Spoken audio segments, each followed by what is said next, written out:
자, 오늘도 하나님의 말씀 보도록 하겠습니다. 하나님의 말씀 계속해서 사도행전 7장 37절부터 53절까지의 말씀입니다. 자, 함께 봉독하겠습니다.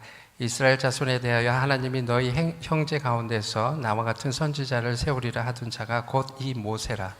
시내산에서 말하던 그 천사와 우리 조상들과 함께 광야 교회에 있었고 또 살아있는 말씀을 받아 우리에게 주던 자가 이 사람이라. 우리 조상들이 모세에게 복종하지 아니하고자 하여 거절하며 그 마음이 도리어 애굽으로 향하여 아론더러 이르되 우리를 인도할 신들을 우리를 위하여 만들라. 애굽 땅에서 우리를 인도하던 이 모세는 어떻게 되었는지 알지 못하노라 하고, 그때 그들이 송아지를 만들어 그 우상 앞에 제사하며 자기 손으로 만든 것을 기뻐하더니 하나님이 외면하사 그들을 그 하늘의 군대 섬기는 일을 버려두셨으니 이는 선지자의 책에 기록된 바 이스라엘 집이여 너희가 광야에서 40년간 희생과 제물을 내게 드린 일이 있었느냐. 몰록의 장막과 신 레판의 별을 받들었으며 이것은 너희가 절하고자 하여 만든 형상이로다. 내가 너희를 바벨론 밖으로 옮기리라 함과 같으니라. 광야에서 우리 조상들에게 증거의 장막이 있었으니 이것은 모세에게 말씀하신 이가 명하사 그가 본 그 양식대로 만들게 하신 것이라. 우리 조상들이 그것을 받아 하나님이 그를 앞에서 쫓아내신 이방인의 땅을 점령할 때에 여호수아와 함께 가지고 들어가서 다윗 때까지 이르니라. 다윗이 하나님 앞에서 은혜를 받아 야곱의 집을 위하여 하나님의 처소를 준비하게 하여 달리라 하고, 솔로몬이 그를 위하여 집을 지었느니라. 그러나 지극히 높으신 이는 손으로 지은 곳에 계시지 아니하시나니 선지자가 말한 바 주께서 이르시되 하늘은 나의 보좌요 땅은 나의 발등상이니 너희가 나를 위하여 무슨 집을 짓겠으며 나의 안식할 처소가 어디냐. 이 모든 것이 다 내 손으로 지은 것이 아니냐 한가 같으니라. 목이 곧고 마음과 귀에 할례를 받지 못한 사람들아 너희도 너희 조상과 같이 항상 성령을 거스리는도다. 너희 조상들이 선지자들 중에 누구를 박해하지 아니하였느냐. 의인을 오시라고 예고한 자들을 그들을 죽였고 이제 너희는 그 의인을 잡아 준 자여 살인자가 되나니. 함께합니다. 너희는 천사가 전한 율법을 받고도 지키지 아니하였도다 하니라. 아멘. 오늘도 스데반은 유대 법정에 서 있습니다. 법정에 서게 된 이유는 모세의 율법을 훼손했다는 그 죄목과 하나님의 성전을 모독했다는 죄목으로 서 있습니다. 유대 지도자들은 동일한 죄목으로 예수님을 십자가에 못 박혀 처형하였으며 그 제자 베드로와 요한을 감옥에 넣고 어려움을 겪게 하기도 했습니다. 스데반 역시 동일한 제목으로 법정에 세우게 된 것입니다. 이 모든 것을 행한 사람들, 이 법정에 세운 사람들이 바로 사내들은 공회 의원들입니다. 하나님을 특심으로 믿는 유대 지도자들입니다. 그들은 항상 하나님의 말씀을 연구하고 가르치는 사람들이었습니다. 누구보다도 하나님에 대해서 잘 아는 그러한 사람들입니다. 그러나 메시아로 오신 예수님을 정작 처형하게 되었고 또 구원자 예수 그리스도 복음을 전하는 사람들에게 오히려 박해를 했던 사람들입니다. 스데반은 법정에서 최후 변론을 하는 자리에서 모세 율법의 본질이 무엇이고 하나님의 성전을 훼손한 참뜻이 무엇인지를 말하게 됩니다. 계속해서 스데반의 설교가 이어집니다. 이 말씀은 이 시대에 사내들은 공회 의원들에게만 하는 말씀이 아니라 이 시대를 믿고 사는 모든 사람들에게 전해지는 메시지이기도 합니다. 37절, 38절 말씀입니다. 이스라엘 자손에 대하여 하나님이 너희 형제 가운데 나와 같은 선지자를 세우라 하던 자가 곧 이 모세라. 시내산에서 말하던 그 천사와 우리 조상들과 함께 광야 교회에 있었고 또 살아있는 말씀을 받아 우리에게 주던 자가 이 사람이라.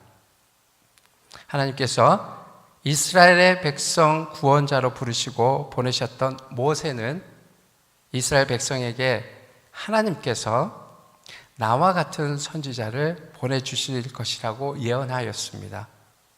모세가 말한 나와 같은 선지자는 모세 이후에 하나님께서는 모세와 같은 여러 선지자를 보내주었습니다. 말씀에 나오는 모세는 누구인가요? 모세는 이스라엘 족속으로 태어났지만 이집트인으로 자라서 궁전에 자랐으며 하나님의 부르심으로 이스라엘 백성을 이집트에서 가나안 땅으로 인도하는 지도자로 세우게 됩니다. 모세는 하나님의 홍해 기적으로 이스라엘 백성을 살리는 데 함께하였고 하나님의 언약의 10계명을 받은 자입니다. 40년 동안 광야에서 이스라엘 민족이 하나님의 인도함으로 받아 함께하고 훗날 여호수아에게 그의 지위를 물려주었던 선지자입니다. 사무엘을 비롯해서 여호수아에 이르기까지 하나님의 말씀을 대언하는 자로서 선지자가 있음을 이야기합니다. 그러나 모세가 말한 나와 같은 선지자는 특별한 선지자이며 선지자 중에 선지자이신 메시아, 그리스도를 이야기하고 있습니다. 메시아는 예수를 지칭하고 있습니다. 메시아는 하나님의 뜻을 알려주시는 참 선지자이며 그 선지자는 모세보다 크신 참 선지자이라는 것입니다. 그러나 유대인들을 회복시켜줄 모세와 같은 메시아를 기대하였으며 하나님의 아들이신 예수님을 거부하였습니다. 왜냐하면 몰랐기 때문입니다. 정작 예언을 통해서 말한 예수를 그들은 알아보지 못했습니다. 어떻게? 그들은 하나님을 아는데 특심이었던 사람들이었는데 왜 알 수가 없었을까요? 시내산에서 말하던 그 천사는 모세에게 나타난 가시떨기 불꽃 가운데서 나타나신 하나님의 사자를 말합니다. 하나님의 사자는 모세를 부르기 위해서 나타나신 존재이기도 합니다. 그 존재는 하나님이셨습니다. 그런데 스데반의 설교를 통해서 그 하나님이 참 선지자로 오신 예수님이시라는 것을 비유적으로 이야기하고 있습니다. 참 선지자로 오신 예수님을 설명하기 위해서 모세가 보았던 가시나무 떨기의 불꽃 현상이 하나님의 부르심이 예수님의 부르심이라고 이야기하고 있는 것입니다. 모세와 함께 있었던 하나님 광야 교회에서 있었던 분, 새 생명을 허락하신 메시아 예수 그리스도가 같은 분임을 말하고 있는 것입니다. 예수님은 과거에도 계셨고 지금 미래에도 계시고 즉 하나님이시라는 것을 알려주기 때문입니다.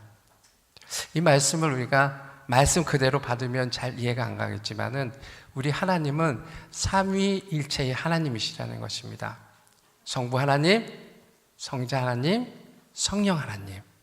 그래서 우리가 그 믿는 하나님, 이때 당시에 모세 하나님, 지금은 돌아가셔서 부활하셨지만은 그 예수님이 우리와 함께 있는 지금 성령 하나님, 이 분이 함께 하신다는 것입니다. 스데반은 애굽에서 나와 광야 생활을 하였던 이스라엘 백성을 광야 교회라고 불렀습니다.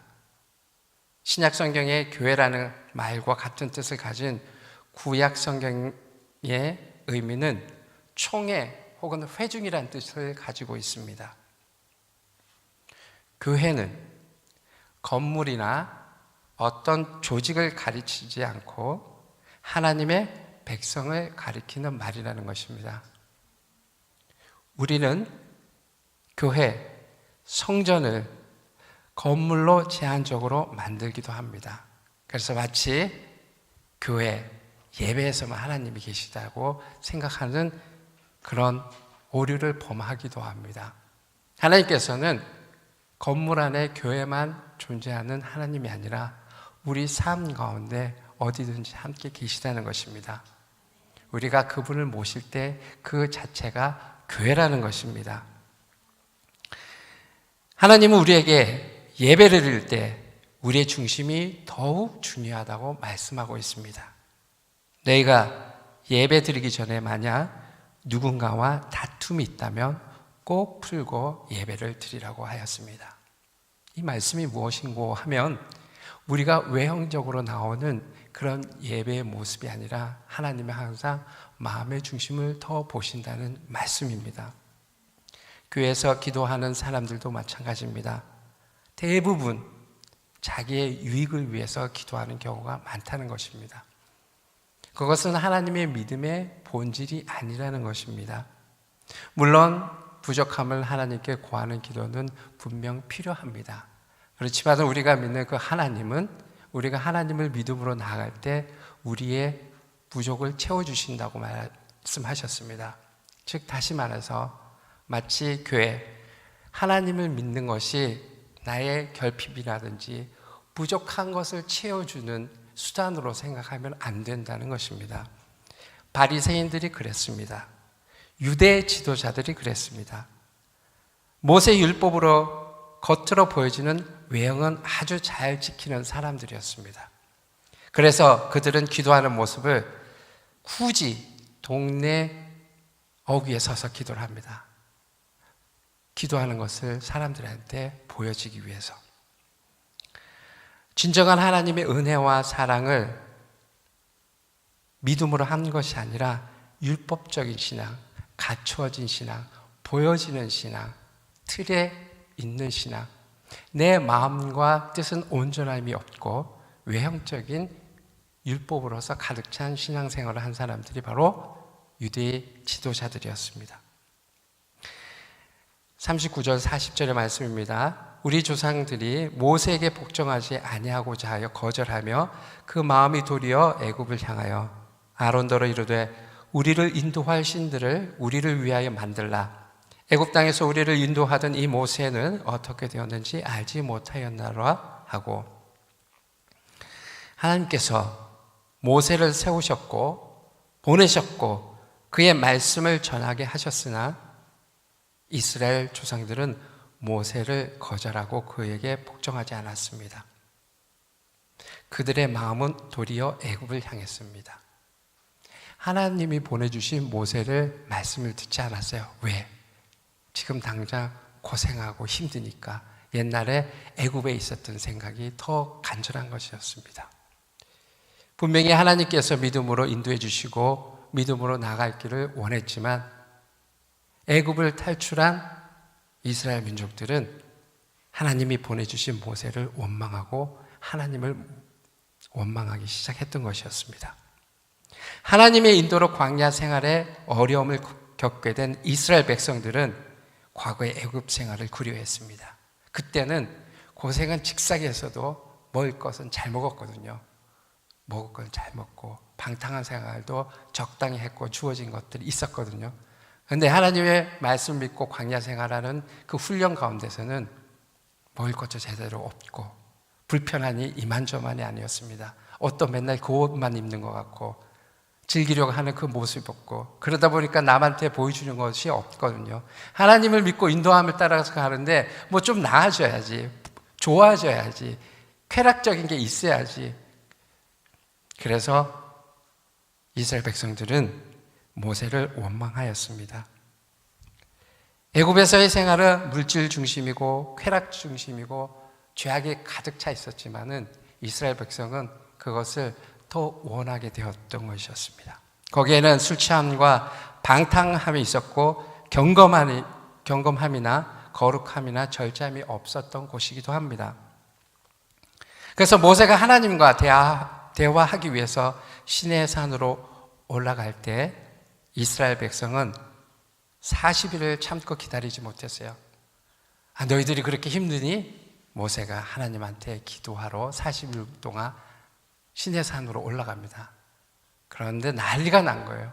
이스라엘 백성들은 도저히 못 참겠다. 맨날 음식도 똑같은 거 주고 옷도 맨날 똑같은 거 주고 그리고 맨날 일과가 비슷비슷한 거 같고 그때는 애굽 생활에는 술도 마실 수도 있고 즐거운 일도 했을 수도 있고 이랬었는데 참지 못하고 모세의 형 아론에게 본인들이 인도한 하나님 말고 다른 뭔가 확신한 것을 믿을 수 있는 것을 만들어 달라고 요구합니다. 그래서 송아지를 만들게 됩니다. 그때 당시에 그 송아지의 형상은 그때 당시 농경 사회를 중심으로 했기 때문에 신으로서 송아지의 우상이 풍족함을 줄 수 있는 그런 우상이었어요. 그리고 농경 사회가 곡식이 잘 이루어질 수 있는 그런 우상 중에 하나였습니다. 그래서 이스라엘 백성들은 말씀보다 하나님을 믿는 것보다 그게 더 좋아. 나한테 지금 당장 필요한 게 필요해. 그렇기 때문에 송아지 우상을 만들게 됩니다. 그거라도 믿어야지 자기의 환경이 달라질 거라고 생각했기 때문입니다. 이스라엘 백성은 하나님을 믿지 못하고 결국 부유함과 물질을 택하게 됩니다. 이스라엘 백성은 모세를 통해 전한 하나님의 말씀에 불순종했을 뿐만 아니라 죄와 악으로 가득한 애굽을 그리워했습니다.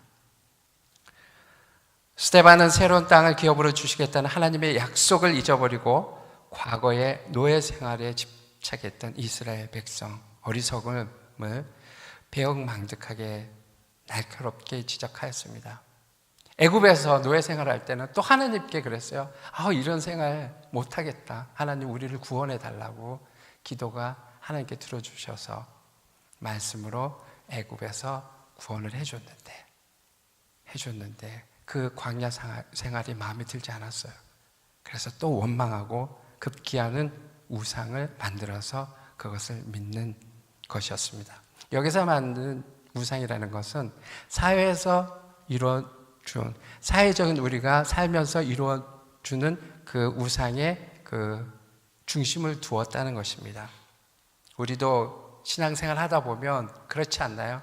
어떻게 해서라든 잘 되면 되는 거 아니냐고 우리 사회적인 우상이 있지는 않은지 곰곰이 생각해 봅니다.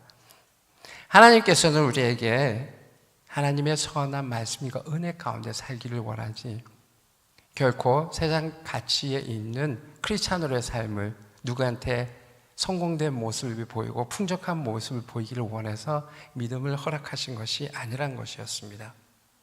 이스라엘 민족도 이때 당시 우리와 같은 그런 생각이 있었다는 것입니다.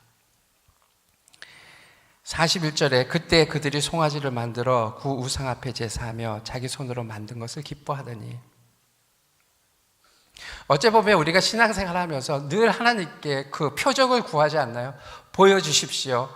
그래야지만 제가 할 수 있겠나이다라고 혹시 기도하지 않는지요? 그러면서 내 나름대로 표적을 만들고 나 나름대로 우상을 만들고 나 나름대로 어떤 결과물이 있어야지 나는 하나님 일을 하겠습니다. 하나님의 그 삶을 살겠습니다. 하지만 우리 삶 가운데 하나님의 믿음의 진리는 우리를 믿음 가운데로 인도해 주시는 분입니다.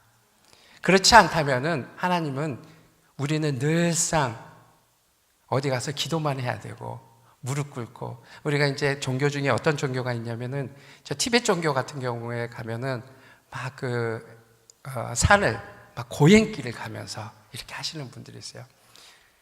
만약에 하나님께서 그걸 원했다면 우리는 우리의 일을 하지 못했을 겁니다. 맨날 회개하고 맨날 그 고행길을 걸으면서 하나님께서 은혜를 주시는 그 부분을 가지려고 했을 것입니다.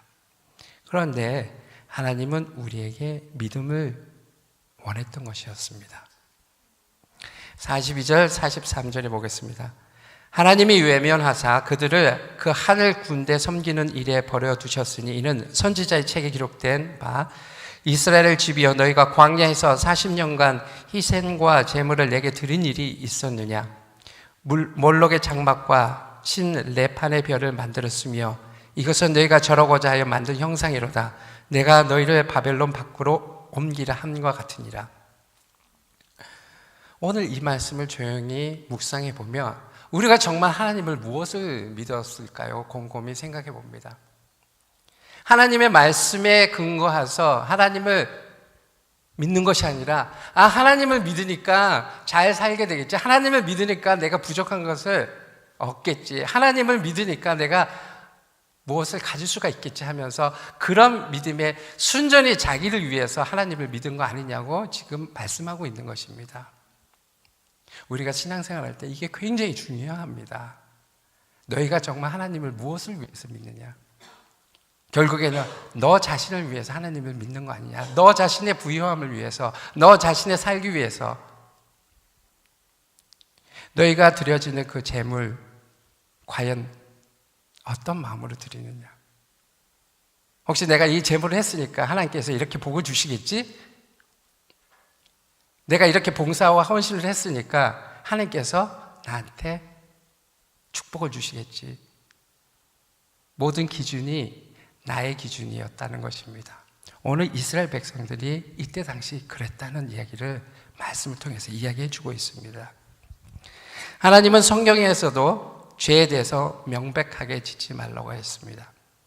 우리가 죄를 지을 때 하나님께서는 그곳에 있지 않는다고 말씀하셨습니다. 하나님은 완전한 분이시기 때문에 또 어떤 사람은 왜 내가 죄를 짓고 있는데 왜 하나님이 나를 거기서 말리지 않냐고 이렇게 말씀하시는데 하나님은 그 죄에 있는 가운데 전지전능하신 믿음을 안 계신다고 하셨습니다.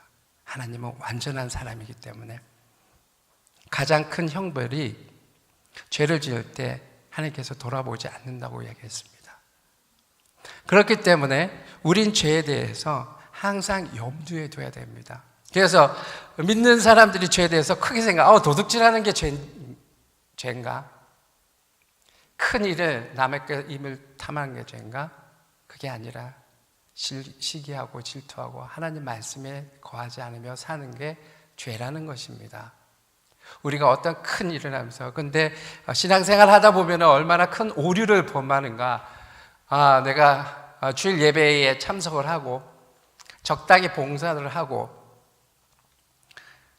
헌신을 하면 마치 아무 죄가 없는 것처럼, 그리고 사여서 다른 사람 믿는 사람과 안 만나고 술 담배 안 하고 이러면은 내가 죄를 짓지 않는 것처럼 유대인들이 그렇게 생활했다는 것입니다. 유대 지도자들이 그렇게 생각. 마음은 완악하고 남들한테 시기와 질투하며 정죄하고 그렇게 이루어지는 그 예배가 내가 이렇게 예배를 드림으로 해서 하나님이 나한테 무엇을 얻을 수 있는 그런 마음을 갖고 했다는 것입니다. 오늘 그 부분에 대해서 이야기하고 있습니다. 우리도 예수를 영접하고 세례를 받고 젖과 꿀이 흐르는 땅에 들어가는 것이 아니라 광야를 거친다는 겁니다. 우리는 그곳에서 우리가 떡으로만 사는 것이 아니라 말씀으로 살아야 한다는 것을 가르쳐 주는 것입니다. 우리의 생각과 뜻을 버리고 성령의 인도하심을 따라가는 것을 배웁니다. 고난의 시간들이고 인내를 배우는 시간입니다. 우리가 영적인 사람으로 변화하는 시간이고 우리가 지난날 섬기던 우상을 다 버리고 하나님만을 섬기는 것을 훈련받는 시간입니다. 옛 사람이 새 사람으로 변화되는 과정입니다. 우리는 믿음의 거짓 경건에 휩싸이고 살고 있는지 아닌지, 주일 교회 예배만 드리고 약간의 봉사와 사회적으로는 믿지 않는 사람하고 어울리지 않으며 외적으로는 굉장히 경건함을 유지할 수 있는 그런 부분이 마음속에는 세상의 탐욕과 세상의 좋은 것들에 대한 것들, 하나님 말씀 위해서 기도하는 것이 아니라 나의 필요를 얻기 위해서 하나님을 내세우는 수단과 목적이 되는 것을 이야기하고 있습니다. 어찌 보면 그 기도는 나의 부유함을 위해서 나를 위해 기도하고 얻고 하는 외형적인 모습은 하나님을 성전에만 제한적으로 묶어놓는 삶의 표현이라는 것입니다. 44절에서부터 47절 보겠습니다. 광야에서 우리 조상들에게 증거의 장막이 있었으니 이것은 모세에게 말씀하신 이가 명하사 그가 본 그 양식대로 만들게 하신 것이라. 우리 조상들이 그것을 받아 하나님이 그들 앞에서 쫓아내신 이방인의 땅을 점령할 때에 여호수아와 함께 가지고 들어가서 다윗 때까지 이르니라. 다윗이 하나님 앞에서 은혜를 받아 야곱의 집을 위하여 하나님의 초소를 준비하게 하여 달라고 하더니 솔로몬이 그를 위하여 집을 지었느니라. 이제 스데반이 성전에 대해서 언급하고 있습니다. 성전은 하나님이 만들어 놓은 제한적인 곳이 아니라는 것입니다. 물론 모세 시대에 회막과 성전으로 지었습니다. 사실상 이 증거의 장막은 후에 화려하게 지은 성전과는 비교하지 못할 정도로 초라했지만 하나님의 명령에 따라 지은 순수한 성막이었습니다. 그리고 거룩한 장소였습니다. 하나님께서 광야에서 이스라엘 백성에게 증거의 성막을 주셨습니다. 그것은 모세가 하나님의 명대로 시내산에서 본 모양대로 만든 것입니다. 그 성막은 여호수아가 가나안 땅을 정복하였을 때 가지고 들어갔고 다윗 때까지 보존하였습니다. 다윗은 하나님께 예배할 초소, 꼭 경건한 건축물을 세기 위해 원했지만은 다윗은 허락받지 못했습니다. 그 이유는 전쟁을 통해 피를 많이 흘렸기 때문입니다. 그래서 다윗은 성전 건축은 다윗이 준비하고 그 아들 솔로몬이 완성하게 되었습니다. 솔로몬이 완성한 그 하나님의 성전은 정말 의리의리하고 멋진 성전이었습니다. 그렇게 해서 의리의리하고 멋진 그 성전에 유대 사람들은 하나님을 제한적으로 거기에 집어넣은 것이었습니다. 그 성전에서만이 하나님을 임재할 수 있고 그 성전에 나타나는 모든 행위가 마치 거룩한 행위인 양 유대인들은 생각했기 때문입니다. 1절에서부터 50절의 말씀입니다. 그러나 지극히 높으신 이는 손으로 지은 곳에 계시지 아니하나니 선지자가 말한 바 주께서 이르시되 하늘은 나의 보좌요 땅은 나의 발등상이니 너희가 나를 위하여 무슨 집을 짓겠으며 나의 안식할 처소가 어디 있느냐. 이 모든 것이 다 내 손으로 지은 것이 아니냐 함과 같으니라. 스데반의 그 말씀을 통해서 하나님께서는 너희가 세운 그 성전에만 존재하는 하나님이 아니다시는 것을 말하고 있습니다. 우리가 사는 가정과 지역, 직장 모든 곳에 하나님이 함께 하신 곳이라는 것을 말씀하고 있습니다. 지금까지 스데반은 하나님께서 아브라함을 부르신 일부터 시내산에서 모세에게 율법을 수여하실 때까지 하나님은 택함받은 백성의 역사를 말하고 있습니다.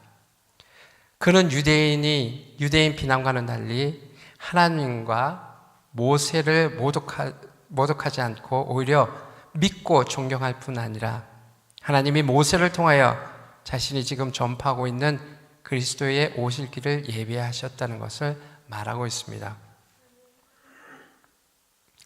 스데반은 또 이스라엘 백성들에게는 모세가 지시한 대로 만든 성막이 있었고 그 성막을 이어받은 다윗 성전을 지으려 했지만 솔로몬이 성전을 짓게 되었습니다.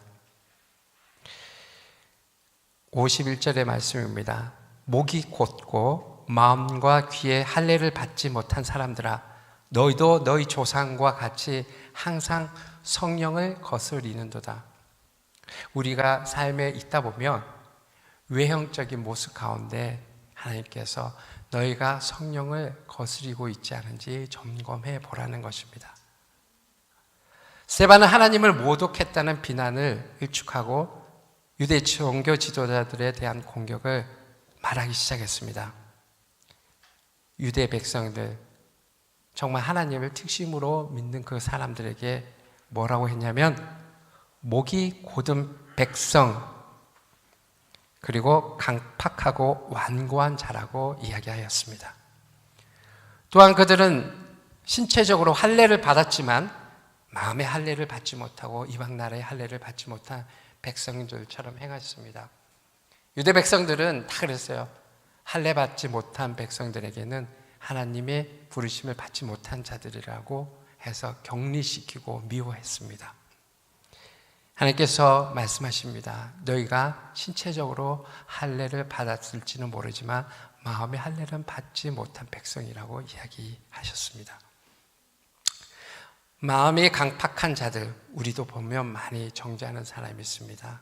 사람을 판단하고 교회 안에서도 무리를 지우고 그러한 형태의 사람들은 당시 유대인들과 다를 바가 없다는 것입니다. 그래서 뭐라 그랬냐면 목이 곧고 마음과 귀의 할례를 받지 못한 사람들이라고 말씀하셨습니다. 우리는 어딘가 모르게 하나님을 믿는다 하면서 사람들을 유대 백성들, 유대 지도자들처럼 목이 곧고 사람들을 정죄하고 판단하는 그런 마음이 있다는 것입니다. 은혜의 안경으로 보자면 우리가 누굴 정죄하고 판단할 그릇이 못 된다는 것입니다. 예수님께서 우리가 철저하게 완벽하게 그런 사람으로 구원을 시켜준 것이 아니라 우리도 죽을 수밖에 없는 그렇게 흠없는 사람을 예수 그리스도의 은혜로 우리를 구원해 주셨기 때문에 우리가 감히 누구를 판단하고 정죄할 수 있을는지 오늘 그 말씀을 이야기하고 있습니다. 52절 53절의 말씀입니다. 너희 조상들이 선지자들 중에 누구를 박해하지 아니하였느냐? 의인이 오시리라. 예고한 자들을 그들이 죽였고 이제 너희는 그 의인을 잡아준 자여 살인한 자가 되나니 너희는 천사가 전한 율법도 받고도 지키지 아니하였도다. 유대 지도자들은 예수님이 왔을 때 메시아인 줄 몰랐어요. 왜냐? 메시아면은 멋지게 올 줄 알았어요. 다윗 왕보다 더 어느 나라의 왕보다 더 거창하고 멋있게 올 줄 알았던 메시아는 겸손하고 그 낮은 자리 자체로 당나귀를 타고 오셨거든요. 그렇기 때문에 도저히 하늘에 오신 아들이라고 생각을 못했던 것입니다. 정말 보란듯이 나타날 줄 알았는데 하나님의 보내주신 메시아는 그렇게 작은 곳에서 보잘것없는 곳에서 나타날 줄 몰랐던 것이었습니다. 그게 바로 하나님이 우리에게 믿음의 신앙으로서 보내오는 본질이라는 것입니다. 그래서 유대 지도자들은 오늘 본문 말씀을 통해서 4가지 죄를 지었다고 합니다. 첫 번째, 성령을 거스렸습니다. 무슨 얘기냐면 우리 삶 가운데 성령으로 거슬렸다는 것은 하나님을 몰랐기 때문입니다. 말씀을 모르기 때문입니다. 내가 삶을 살아왔던 그 방법, 내가 갖고 있는 그 상식, 내가 갖고 있던 경력 가지고 이야기했기 때문에 하나님을 성령을 거슬렸다는 것입니다. 두 번째, 의로운 분이 오실 것이라고 예고한 사람들을 죽였습니다. 하나님의 말씀과 하나님의 정확한 음성을 듣지 못하니 하나님 말씀을 전하는 사람을 핍박했던 것이었습니다. 세 번째, 그 의로운 분의 배신자와 살인자가 되었습니다. 결국 하나님의 말씀을 잘 모르니 하나님의 말씀의 대원자로 구원자로 오신 그분을 죽이게 되는 그런 현상까지 일어난 것입니다. 네 번째, 천사들이 전해준 율법, 천사의 중보를 통해 전해준 율법을 받고도 지키지 않았습니다. 우리가 외관상 이루어지는 모든 율법 가운데 있으면서 하나님은 그 마음의 중심을 더 귀하게 생각합니다. 이 모든 이야기를 종합해 보면 사내들인 공회 의원들을 비롯해서 유대인들은 오히려 모세와 하나님을 모독하였습니다. 유대 지도자들은 오히려 스데반과 그의 제자들을 모세와 하나님을 모독했다고 이야기했지만은 스데반은 말씀을 통해서 이야기해 주었습니다. 유대 종교 지도자들이 자랑하고 늘 강조하는 성전에 대한 개념을 완전히 무너뜨렸습니다. 지난날에 유대 지도자들은 솔로몬이 지은 그 성전만이 하나님이 임재하는 곳이라고 말했습니다. 왜냐? 그들이 하나님이 임재하는 곳이 거기가 아니라 그러면 거기서 이루어지는 상업적인 도덕적인 이익을 추구하지 못하는 부분도 있었기 때문입니다. 그래서 우리 믿음의 사람들이 꼭 조심해야 될 것이 물욕이 있다는 거예요. 항상 욕심이 있다는 거예요. 그 유대 지도자들도 그렇게 해야만 많은 이들이 제사를 지으러 성전에 왔을 때 비둘기를 팔 수도 있고 염소를 팔 수도 있고, 그런데 그 성전에 하나님이 그것만 임재하지 않는다고 하면은 얼마든지 집에서도 예배드리고 여러 사람이 모인 곳에서 예배드리면은 본인들이 돈을 벌지를 못하니 그렇게 제한적으로 이야기했던 부분이 있다는 것입니다. 하나님께서는 성전에만 제한되지 않습니다. 우리도 마찬가지입니다. 예배 때만 하나님이 임재하는 것이 아니라는 것입니다. 이 건물의 예배만 하나님이 임재하는 것이 아니라 내가 하나님의 믿음으로 모실 때 3, 3, 5 두 사람이 있을 때 세 사람이 모인 곳에 예수님이 함께 계시다고 말씀하셨습니다. 그것은 한마디로 하나님의 아들 예수 그리스도를 통한 우리의 삶 가운데 제사함과 삶을 모형적으로 보여주는 것입니다. 하나님께서 실상 사람이 만든 집에 거하지 않는다 그러고 이렇게 충고하면서 말씀하셨습니다. 그래서 우리가 하나님을 함께 믿음으로 나갈 때 마음이 얼마나 중요한지 모릅니다. 우리가 겉표면에 아무리 좋은 건물로서 예배당을 지어도 우리가 마음 가운데 하나님을 사모하지 않고 믿음으로 가지 않는다면 하나님께서는 거기에 거하지 않는다고 말씀하신 것입니다. 말씀을 정리하겠습니다. 첫 번째, 우리는 살아있는 생명의 말씀으로 사는 것입니다. 우리가 삶을 통해서 살아가는 데 있어서 말씀보다 중요한 게 없습니다. 그래서 앞으로 우리의 말씀도 더 그 이해도를 높이기 위해서 세번역 성경을 보려고 하는 이유도 거기에 있습니다. 우리가 말씀으로 사는 것입니다. 이 말씀은 어느 무엇과도 치울 수 없고 해결할 수 없는 모든 삶의 존재적 하나님과 함께 사는 것입니다. 말씀을 그러니까 여러분들 나도 독서를 너무너무 책 읽기 싫어 이렇게 이야기할 수 있는데 이 말씀이 하나님이기 때문에 그렇습니다. 아멘? 말씀이 하나님이라는 거예요. 나는 도저히 하나님의 음성을 또 이렇게 이야기하니까 그런 거예요. 하나님의 음성을 들으니까 막 기도를 하고 책을 보면 막 뒤에 가서 하나님이 누구야 이렇게 이 음성을 이렇게 이야기하는 그런 경우는 거의 희박합니다. 언제 구약시대에 하나님께서 선택한 선지자들은 그때는 직통 계시를 하셨어요. 정말 하나님께서 혹은 천사가 이렇게 말씀을 전했어요. 듣고 선지자를 했으면 지금 신약시대입니다. 신약시대라는 것은 하나님의 은혜로서 우리가 지금 살고 있기 때문입니다. 그런데 내가 하나님의 음성을 듣지를 못해, 분별을 못해. 왜? 말씀이 없기 때문에 못 알아듣는 거예요. 말씀에도 못 알아듣는 거예요. 그래서 말씀을 보라는 것이 우리가 독서의 양을 많게 하기 위해서 말씀을 보라는 게 아닙니다. 하나님의 음성과 메시지와 하나님의 함께 하심이 말씀에 있기 때문입니다. 아멘? 아멘. 그리고 두 번째는 하나님을 교회 성전, 제한적인 장소로 만들지 말라는 것입니다. 마치 교회 딱 들어왔는데 하나님 보고 문 밖에 딱 나가면 나는 하나님을 믿는 사람이 아닌 것처럼 행동하는 그렇게 하지 말라는 거예요. 하나님께서는 우리를 그렇게 창조하지 않으셨고 우리를 그 믿음에, 그래서 신앙은 뭐라 그랬어요? 믿음은 보여지는 거예요. 믿음은 보여지는 거. 믿음이 보여지지 않는 게 아니라 믿음은 보여지는 거. 전도는 우리의 믿음의 모습을 보고 전도가 되는 겁니다. 물론 입술로서 전도하는 부분도 있지만 저 사람이 믿는 사람 한번 하나님을 믿어봐야지, 그런 생각이 들어간다는 겁니다. 근데 저 사람이 믿는 하나님을 나는 안 믿겠다고 할 수도 있다는 것입니다. 셋째, 하나님은 죄 가운데 함께 계시지 않습니다. 하나님은 완전한 분이시기 때문에 죄 가운데는 함께 계시지 않는 것입니다. 우리가 크게 남을 도둑질한다거나 그런 죄가 아니라 우리 살면서 얼마나 많은 죄를 짓는지 모릅니다.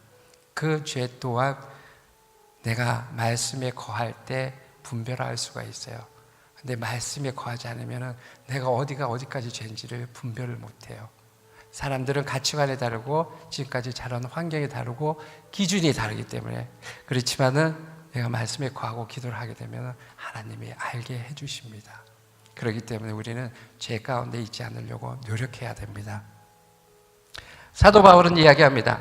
내가 이미 얻었다 함도 아니요 온전히 이루었다 함도 아니요 오직 내가 그리스도 예수께 잡힌 바 된 그것을 잡으려고 달려가노라. 형제들아, 나는 아직 내가 잡은 줄로 여기지 아니하고 오직 한 일, 즉 뒤에 있는 것을 잊어버리고 앞에 있는 것을 잡으려고 표대를 향해 그리스도 예수 안에서 하나님이 위에서 부르신 부름의 상을 위하여 달려가노라. 아멘. 우리는 그 여정 속에 있어요. 표대를 향해서 달려가는 그 여정 속에 있는데, 그 여정 속이 비록 힘들고 어렵지만 기쁨으로 가는 거예요. 기쁨으로. 아멘. 기쁨으로. 나의 주인 되시고 나의 믿음의 표상이 되시는 하나님, 그 주님과 함께 하기 때문입니다. 아멘. 네, 기도하겠습니다.